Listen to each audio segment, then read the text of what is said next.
આજનો વિષય એવો છે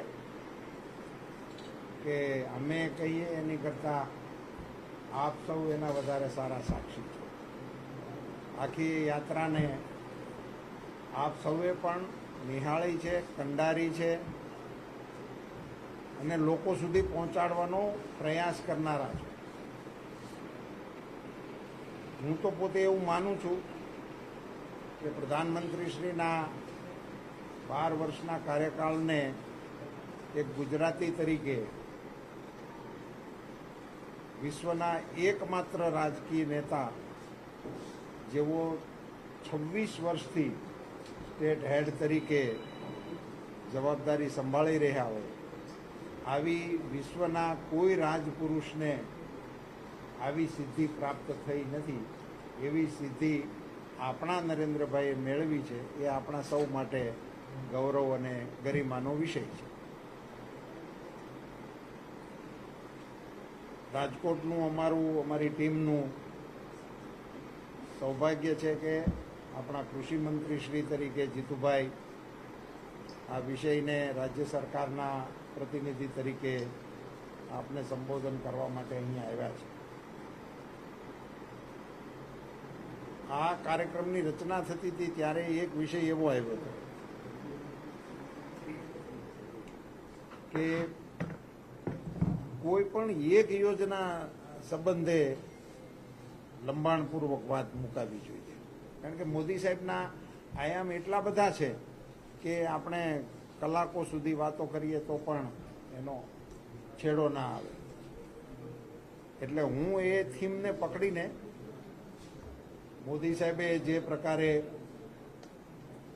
સબકા સાથ, સબકા વિકાસ, સબકા વિશ્વાસ, સબકા પ્રયાસ એ થિયરીને અમલમાં મૂકી અને સરકાર ગરીબોને સમર્પિત છે, સરકાર વંચિતોને સમર્પિત છે, સરકાર ખેડૂતોને સમર્પિત છે, સરકાર યુવાનોને સમર્પિત છે અને લોકતંત્રની અંદર દ્રઢ શ્રદ્ધા સાથે એમણે કાર્યભાર સંભાળ્યો.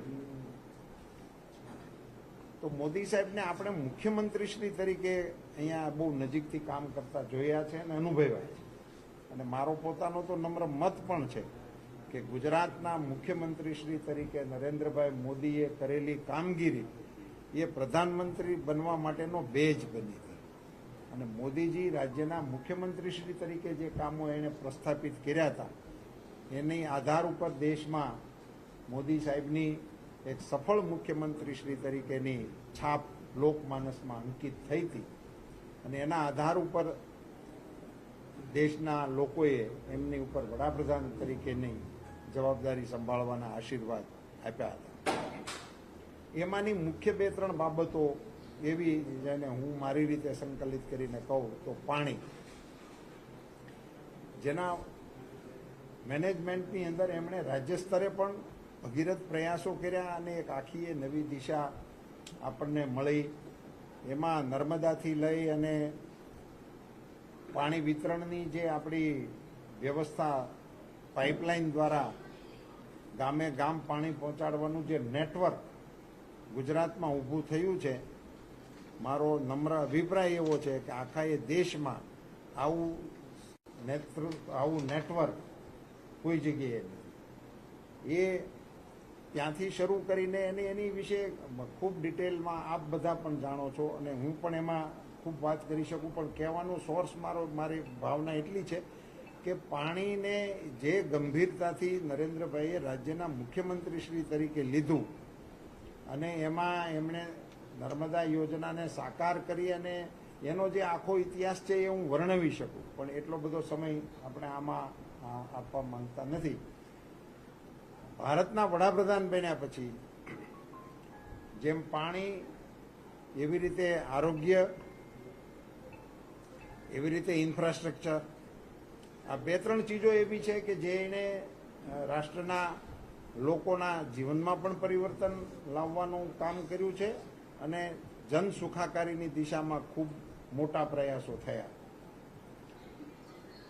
તો મારે આપ સૌના ધ્યાન ઉપર એ મૂકવું હતું કે આપણા રાજ્યની પાણીની જે વ્યવસ્થા હતી એ તો આપણે મુખ્યમંત્રીશ્રી તરીકે જોઈ હતી, પણ દેશના પ્રધાનમંત્રી શ્રી બન્યા પછી મોદી સાહેબે 100 જેવી યોજનાઓને ચિહ્નિત કરી, જે યોજનાઓ 20 કે 25 વર્ષથી વિલંબિત હતી.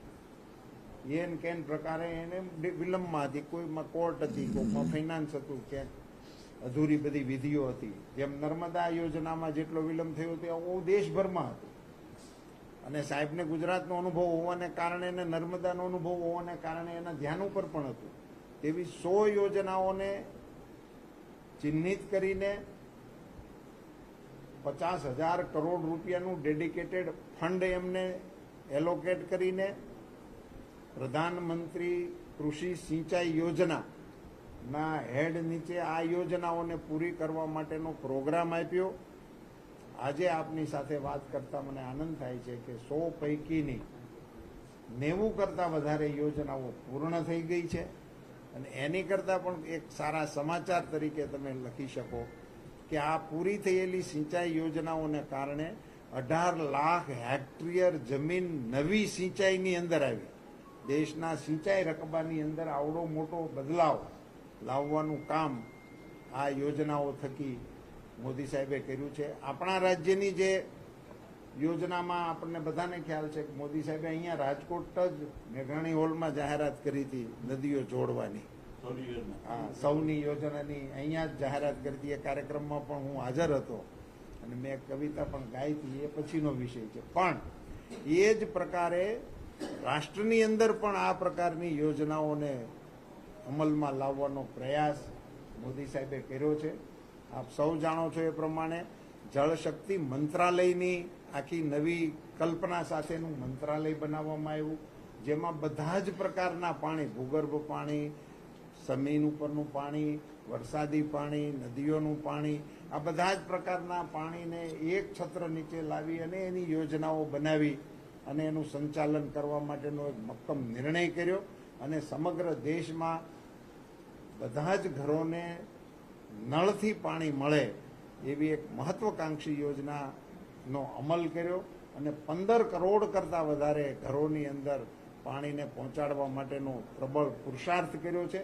મને એમ લાગે છે કે સામાન્ય લોકોને સ્પર્શતી અને વિશ્વવ્યાપી પાણી છે એ માત્ર કોઈ રાજ્યની, ગામની કે કોઈ દેશની સમસ્યા નથી. આખા વિશ્વની સાથે ખૂબ ગંભીર પ્રશ્ન તરીકે બધા રાષ્ટ્રો એને જોઈ રહ્યા છે. અને કેટલીક વખત તો એવા નિવેદનો પણ આપના માધ્યમથી અમારા ધ્યાન ઉપર આવે છે કે હવે ત્રીજું વિશ્વયુદ્ધ થશે તો એ પાણીના કારણે થશે.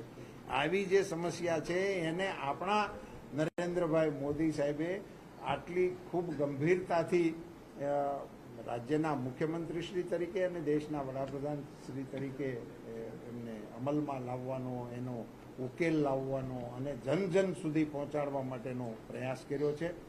આરોગ્ય માટે પણ આ જ લાઈન ઉપર રાજ્ય અને કેન્દ્રની સાથે જોડીને વાત કરી શકાય એમ છે. પણ વધારે વિગતોમાં હવે નહીં ઉતરતા હું જીતુભાઈને વિનંતી